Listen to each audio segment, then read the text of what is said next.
Yo, what's up, movie people? I hope you're doing well. We got our first reactions to Asteroid City that just came out because they just screened it at Cannes just a little bit ago. I'm going to go over the reactions right now. Make sure you like the video, subscribe to the channel, but let's get to the reactions. Alright, first up we got Matt. He says Asteroid City is one of Wes Anderson's best films. A flawless ensemble of characters are connected by a celestial event as they question their place in the universe and seek the truth in art, a cosmic perfect blend of Anderson's distinguished style and more grounded character work.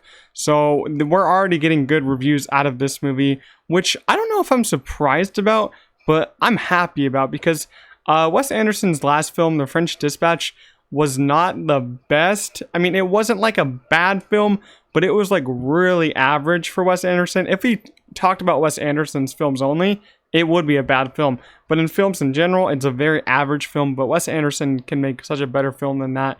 And I thought that The French Dispatch just had so much just going for it, and it just did not deliver at all. Like, its character work didn't deliver, storylines didn't deliver. But this one is looking good. We already have one review. I think we have a couple more. I'm gonna go from David right here. He says Asteroid City, Wes is back.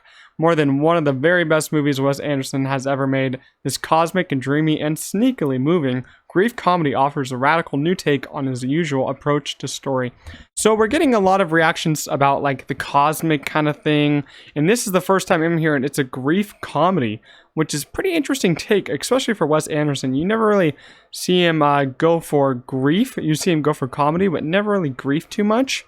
And I was kind of sold by the trailer, but I was still like kind of a little wary because this is tough for Wes Anderson to do, kind of like a cosmic vibe of like aliens coming to Earth.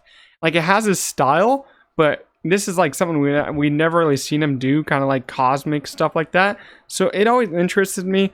But we got another one. Wes Anderson's Asteroid City is perhaps his most spiritual film yet, and a wonderful exploration of grief. I was hooked from the very first scene.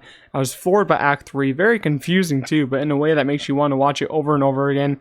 Alright, from this reaction, I'm getting that it might be kind of like Nope from last year. Nope was a little confusing at the start, but it made you want to watch it again and again because the themes are very strong, the storylines are strong, and the characters are strong. I'm wondering who the standout characters are here because no one's reactions have said standout characters so far. We have a little bit. Another one. Asteroid City is a triumph of production design, but it seems criminal to assemble such a great cast and not create any interesting characters for them to play.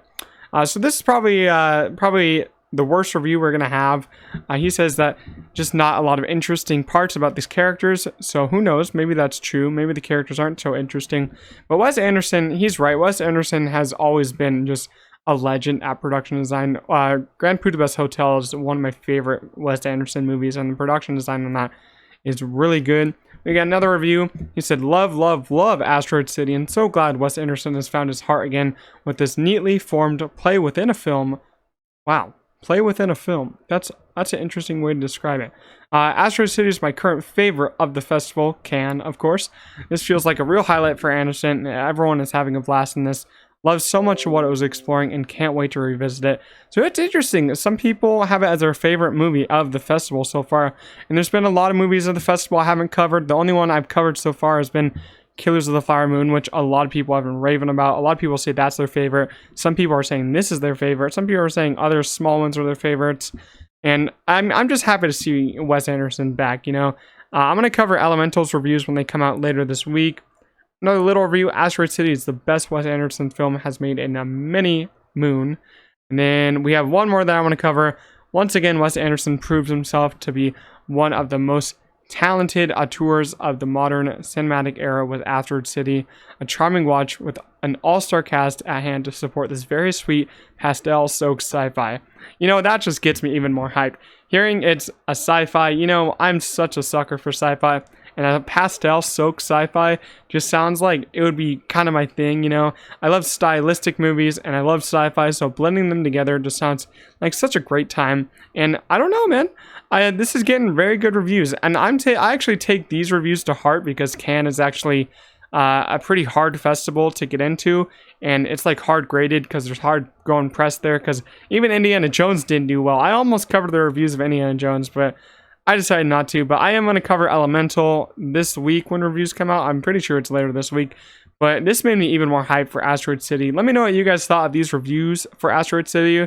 But I'll see you guys in the next one. Peace out.